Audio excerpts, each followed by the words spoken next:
న్యాయ వ్యవస్థలో తిమింగలాలు ఉన్నాయట. ఏంటియో ఆ తిమింగలాల పేర్లు చెప్తే అయిపోయాయి. ఉపరాష్ట్రపతి జగదీప్ ధన్ఖడ్ మరోసారి న్యాయ వ్యవస్థ మీద విరుచుకుపడ్డారు. అధికార నివాసంలో పెద్ద ఎత్తున నోట్ల కట్టలు దాచారని ఆరోపణలు ఎదుర్కొంటున్న హైకోర్టు న్యాయమూర్తి జస్టిస్ యశ్వంత్ వర్మ మీద ఎందుకు ఇంతవరకు పోలీస్ ఎఫ్ఐఆర్ నమోదు చేయలేదని ప్రశ్నించారు.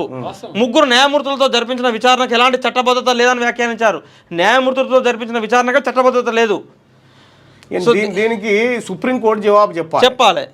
ఇప్పటికీ వక్ఫ్ చట్టం రాజ్యాంగబద్ధమే అని చెప్పి సుప్రీంకోర్టు చెప్పినటువంటి మాట. నిన్న ఆంధ్రజ్యోతిలో కూడా ఒక ఆర్టికల్ రాసిండు ఒక అడ్వకేట్, అద్భుతంగా రాసిండు. అంటే న్యాయ వ్యవస్థలో జరుగుతున్న లోటుపాట్ల పైన. సో న్యాయ వ్యవస్థకు సంబంధించి ఇంతకుముందుకు ఎవరైనా మాట్లాడాలి జడ్జిల వ్యవహార శైలి పైన అంటే భయపడేది. సరే ఇప్పుడు సామాన్య ప్రజల మీద అంటేనో న్యాయ వ్యవస్థ అంతా కూడా చర్యలు తీసుకునే అవకాశం ఉంటుంది కదా. సో భారత ఉపరాష్ట్రపతి ఈ దేశానికి ద్వితీయ పౌరుడు, రాష్ట్రపతి ప్రథమ పౌరుడు అయితే ద్వితీయ పౌరుడు కదా.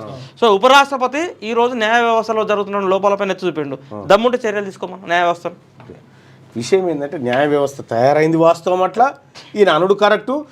మోరోవర్ ఏంటంటే నిన్న మొన్న సుప్రీంకోర్టు ఒక జడ్జిమెంట్ వ్యాఖ్యానించి ఏమన్నదంటే సుప్రీం కోర్టులలో విచారణలో ఉన్న అంశాల గురించి కూడా ప్రజలు చర్చించుకోండి ఫ్రీగా అని చెప్పేసి.